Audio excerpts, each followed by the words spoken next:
So often in life, it's easier to keep doing what you're used to, for no real reason other than that you're used to it.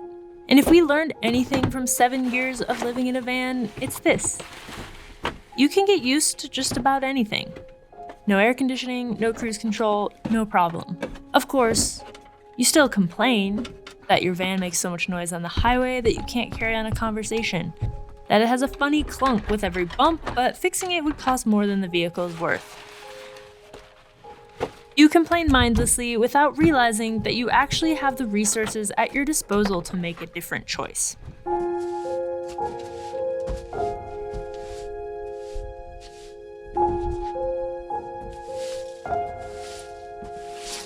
We're Sid and Mackie, and for the first 4 years of our YouTube channel, our intro went something like this. Since 2014, we've been racing mountain bikes professionally and traveling in our van. But now, we're Sid and Mackie, and we no longer own a van.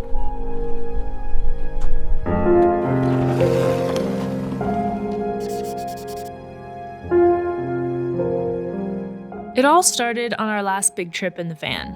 We were in a traffic jam in Oklahoma City, I was driving, and my leg was cramping from constantly hovering my foot over the brake. Adaptive cruise control, must be nice, I said.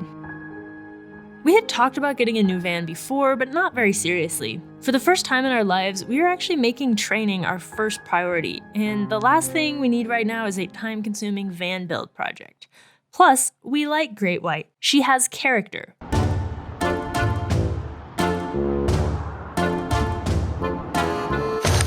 It's still dripping. It's because that door decided to stop opening today. So we're getting everything out of the back of the van by crawling over the seats. There were some broken bolts, there were some leaks. All 6 spark plugs replaced. The thing that holds the lock button for our up and down lock broke and popped out. And so now we are locked out, and turning the key does nothing. Like I said, character. The past 3 years since my injury and the pandemic have been a massive period of growth for us. After years of traveling full-time, we started asking the tough questions. Did van life support our goals? The day we realized it didn't was the day we started seriously considering becoming homeowners. Did being on the road half the year make us better bike racers? It did not, so we adjusted our race schedule to have longer breaks at home. And yet, somehow, the one question we never asked until that Oklahoma City traffic jam was this one. Do we actually need a van? And more to that point, is driving an unreliable vehicle and arriving at every destination with our ears ringing and our brains buzzing supporting our goals? Obviously, it's not. And we're not even going to talk about what it costs to keep old Great White satiated at the gas pump. Once you start asking these kind of questions, it's hard to stop. Over the next few weeks, we realized that for the trips we have planned for 2023, we really don't need a van. What we do need is a vehicle that can support our rooftop tent so we can still camp comfortably, with easily accessible storage for our riding gear, and at least somewhat of a camp kitchen. We need a vehicle in which we can drive for long distances and arrive ready to ride or race. And getting better than 11 miles to the gallon would be a big plus too.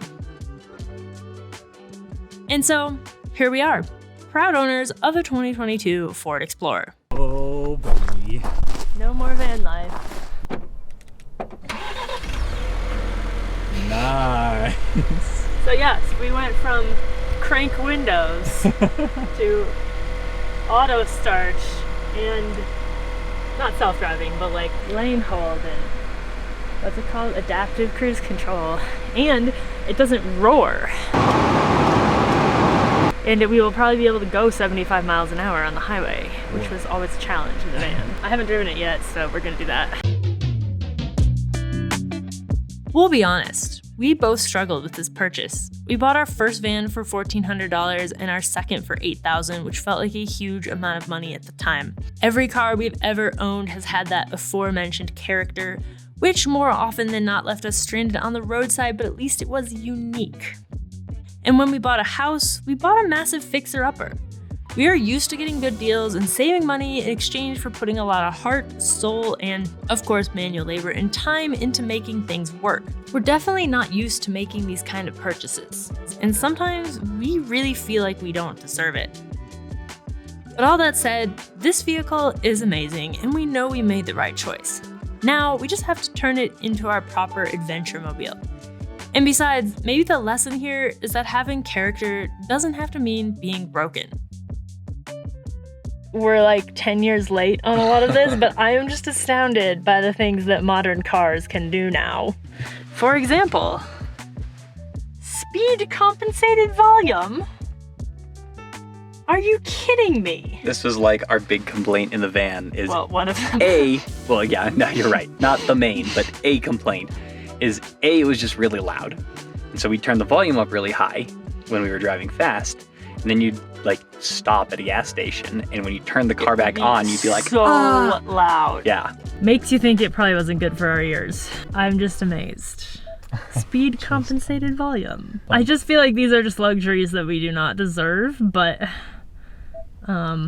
here we are. But here we are. In the lap of luxury. Heated seats, heated steering wheel.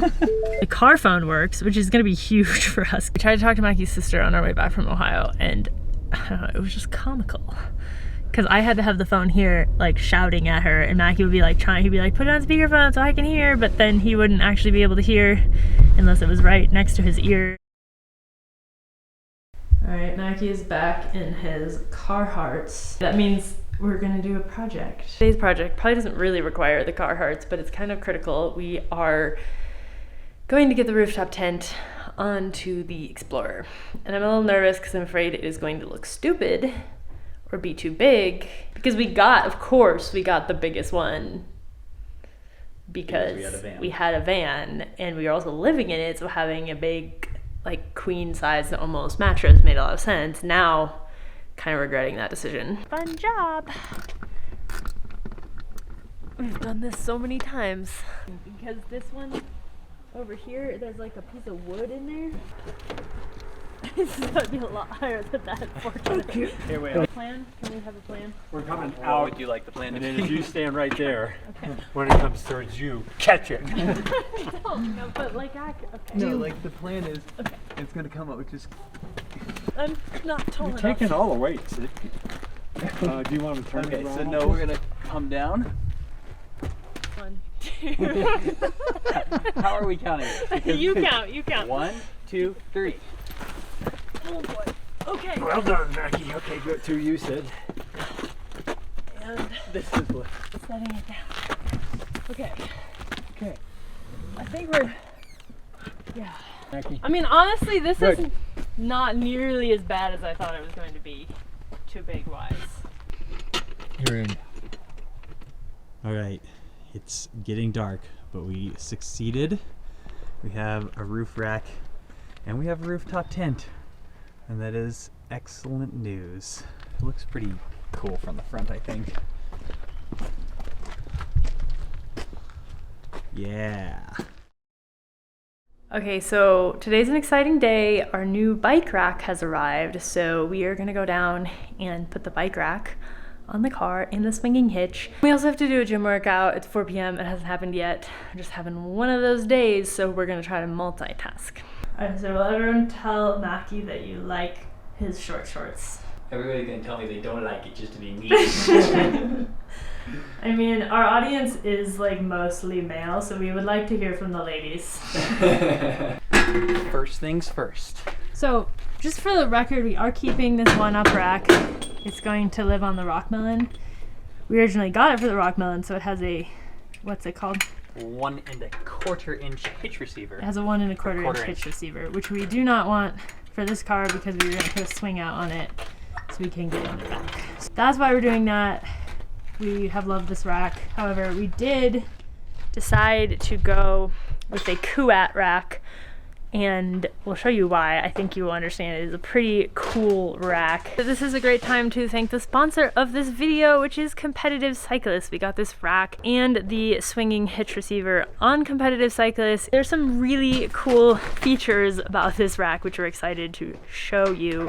One of which is that it is a 2-bike rack that has a 4-bike extension. We don't have to have it set up for 4 bikes all the time, which is great because it's kind of annoying when you only have 2 bikes to have it sticking out the back farther, but it will allow us to both have 2 bikes for some adventures or to go on adventures with friends and have 4 bikes. As always, if you want to check out this rack or any other products on Competitive Cyclist, you can use code Sid and Mackie 15 for 15% off your first order. Some exclusions apply.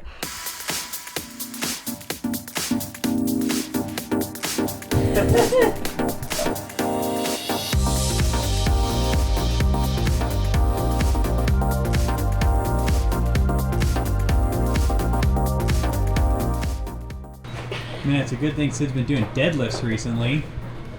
Look at her, just casually carrying this rack. Light, I don't know what you're talking about.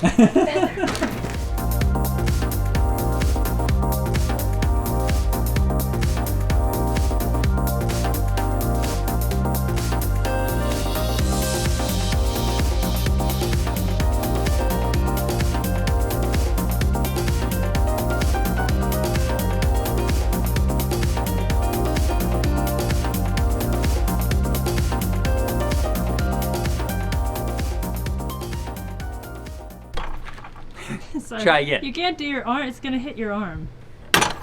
Physics. Physics. It works better if you do it from the side of the bike rack that you normally stand on. Yeah, I saw that and I was like, that pretty much just sold me right there. No kidding. Being able to like roll up with the bike and hit, and then put the bike on. And then also it does this.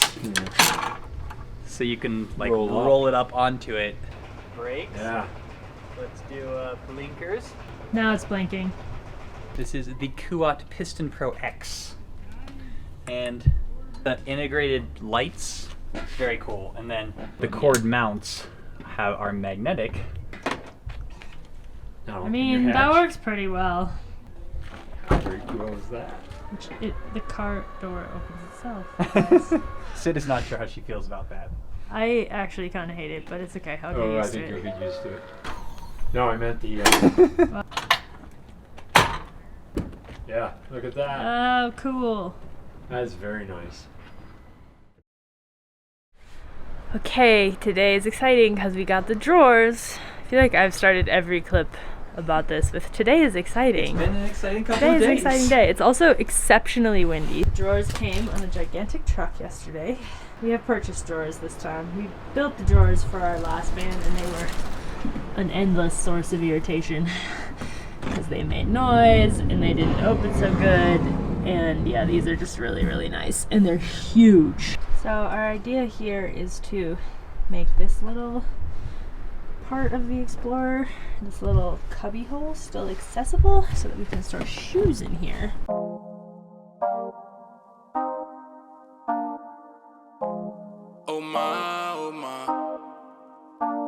My mate, hey, you made a permanent home in my head.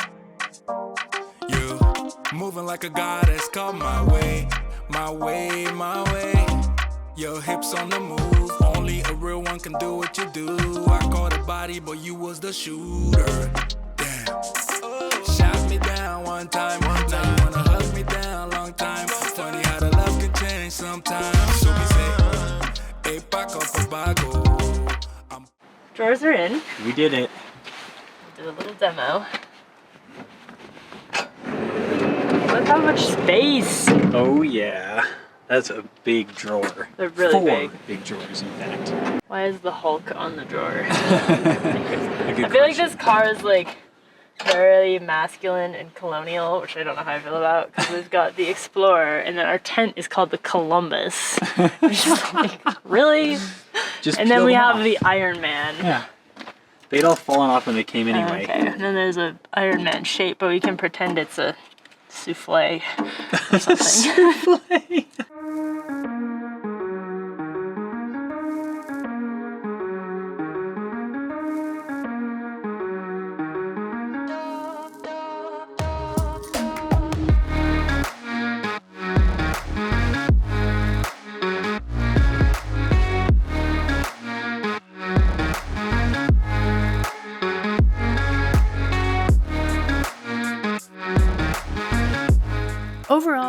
really pleased with how we were able to set up this vehicle in just a few days. While this is definitely a downsize from the van, we'll still be able to camp and adventure easily, and the nicer driving experience will allow us to arrive to our races so much more well-rested. Speaking of which, in next week's video, we're taking this setup on the road and heading south to our first race of 2023. Make sure you're subscribed so you don't miss the fun, and as always, don't forget to be more awesome.